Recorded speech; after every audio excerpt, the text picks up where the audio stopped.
Hello, guys. Welcome to the Thursday Directions. Just little notes today on the Chinese dynasties. Looking at the Golden Age. The past few days, we've been looking at the pre-Golden Age, and all the way back to even like ancient China. So now we're going to go from the Golden Age. This whole slide shows Golden Age to modern China.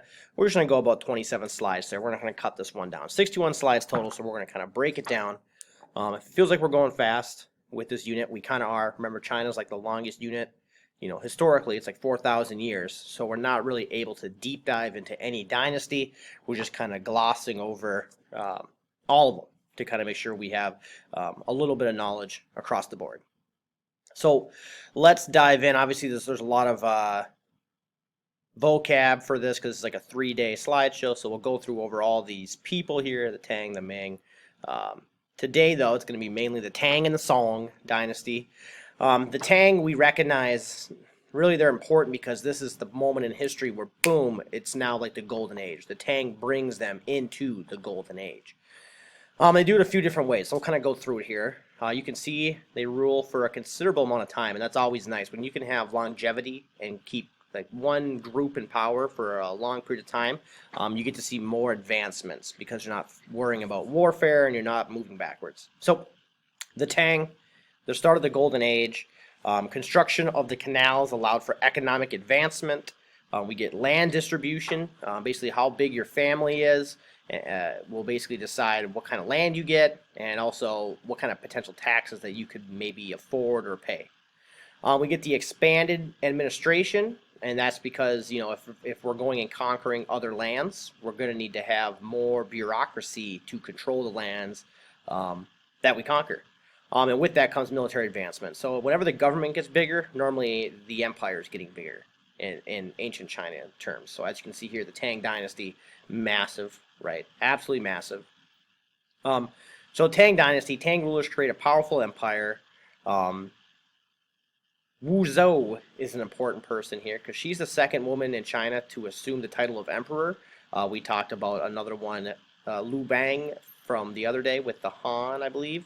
But this one is important because she's going to be the one that rules alone. She's going to be the person, she's the second women ruler, but she's going to be the first one to rule alone without any other person kind of like supposed to be in charge. Like Lao Bang, her son was supposed to be in charge, but he was too young. All right, this is a case of actually like there's no like asterisks or there's no loophole. She's the empress. No ifs, ands, buts about it. All right, so she's the first one who ruled alone. We're going to know that on the test, so make sure you jot that down. Search for understanding individuals to attract to her court. So she surrounded herself with the best. She constructs a new irrigation system to help with the agricultural sector. Obviously, more food equals more population. If we have more population, we can have more people working on civil projects like the Great Wall or the canal. And also we have more people for our army, so we can go out and conquer more in the lands. That's kind of her biggest thing. Buddhism was her favorite state religion. So with that, we'll get some more kind of Buddhist-style philosophies introduced. But even though she is big into Buddhism, she would also basically has like hitmen that go out and basically seek out and are spies, and anyone who's plotting against her, their job is to go out, find them, and then eliminate the threat. So even though she's Buddhist, she has a mean streak to her. All right. New technologies under the Tang. The one that we're going to talk about a lot is going to be the movable print. So this will be the quiz question for the Tang. What's their number one technology advancement? And it's the printing. And it's movable print. Okay. So obviously that plays a big role in getting information out there. Obviously it impacts the world today. Without it, right, who knows what happens. So movable print, very important, right? And then obviously, we get gunpowder is a big one, paper money, negative numbers, a lot of big advancements. But since we're just kind of glossing over, movable print will be the one that we'll focus on from this moment onward. More cosmopolitan culture, reestablish the safety of the Silk Roads. This is important because the Silk Roads is how China, basically, their economy is built on it. So if it's unsafe, there used to be a bunch of robbers and kind of goons on the Silk Road laying ambushes for people because people have a lot of money. They know they're going on the Silk Roads.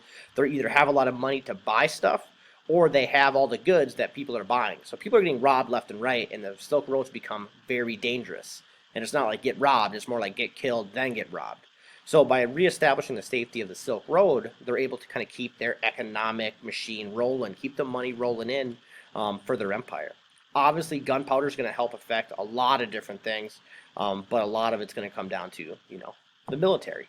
It's made by a combination of saltpeter, charcoal, and sulfur. That's kind of the early stages, and it kind of just expands from there. The growth population doubles during the Tang in the Song. The Song will be the next group. So now we're at 100 million people, which is absolutely massive. China becomes the most populous country in the world. Agricultural advances in farming contribute to population growth. Main advancement is the new strain of rice that produces 2 crops a year. Actually, this is their number one invention. So let's write this one down too. The new strain of rice that produces 2 crops a year. If we produce 2 crops a year, we can technically double, right? We can technically double our population, and that's exactly what happens. So it's able to give us tons of people to work on things, to fight for us, to make money for us. So having a big population really helps out the Tang and the Song, and that's one of the reasons why they're considered the golden age. Economics and government stabilized, doing again because there's one person in charge for a long period of time, and we get a census taking place to actually get the official number of so the population number that we're giving you. It's not fake, it's not made up, it's not an estimate. It's from the census, so it's actual data. So it's really big for historians. We get the development of poetry, the rising importance of alcohol, tea, and salt. And the Tang end by a military uprising, just like a lot of them do, right? I showed you guys that dynastic cycle in one of our PowerPoints, just kind of showing that a lot of these dynasties end the same way, and a lot of them are by a military uprising, normally by the peasants revolting. But yeah, that's how the Tang go down, just like everybody else, some type of military uprising. Now, one thing that's interesting here is we get this foot binding culture.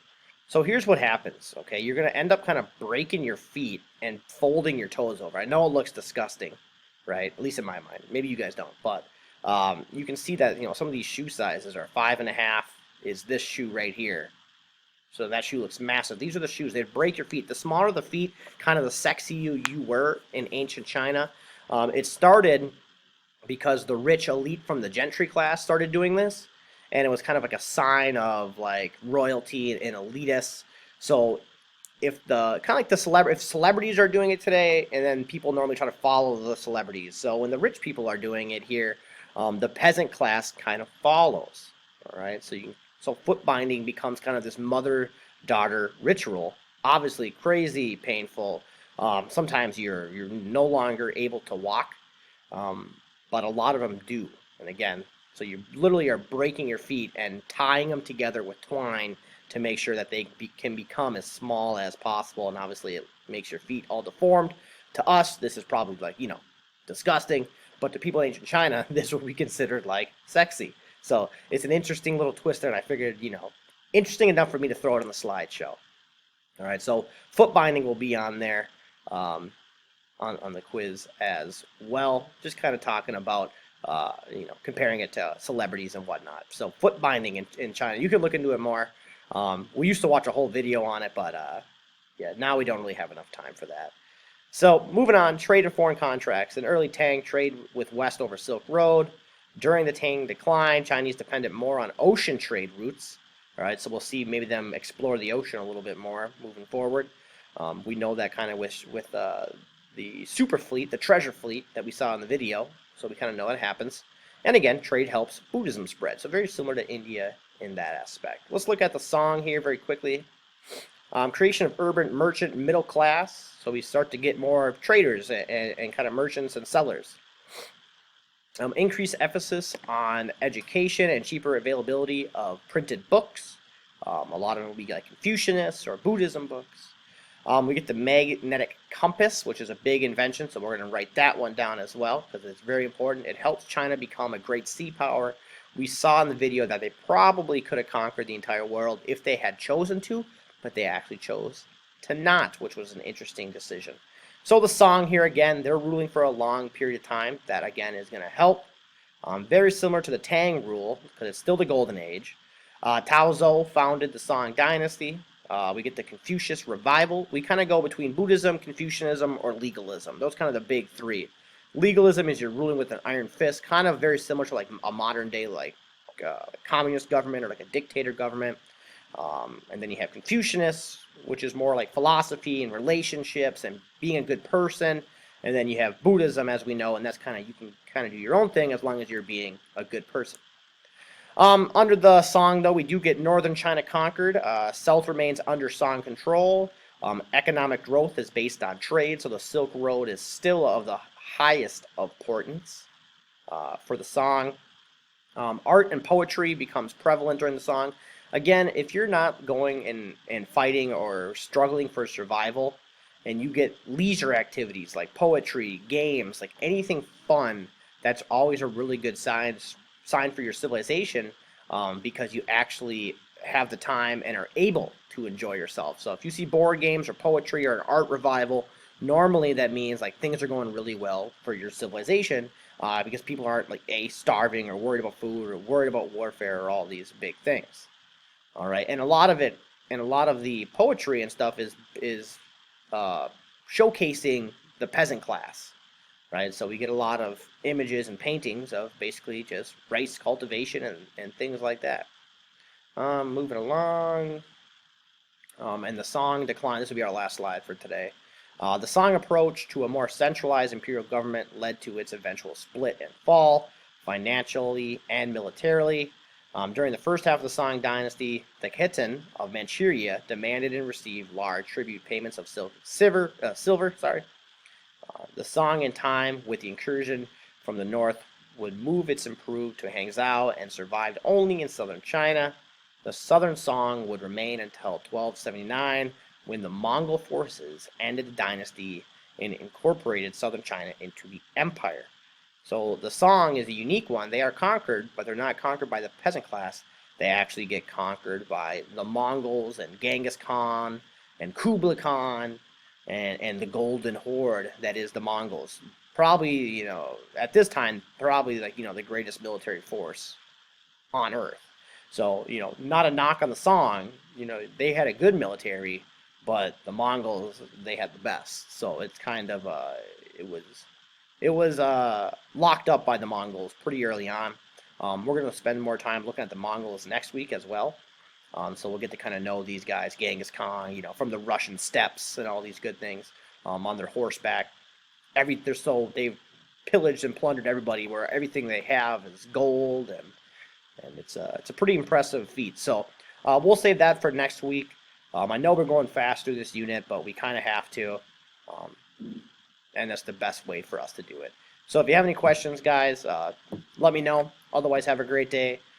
Tomorrow is a work day, so you'll see on Google Classroom, it'll just say Friday directions, and there won't be a video. It'll just say work day. So again, you don't have to check in with me on Friday. You just have to check in with the school on their form. So just work day tomorrow. No need to check Google Classroom. If you don't have any missing assignments, you can just fill out the form for Dottie, and then you can be good to go. But all right, have a good one, and I'll talk to you guys later.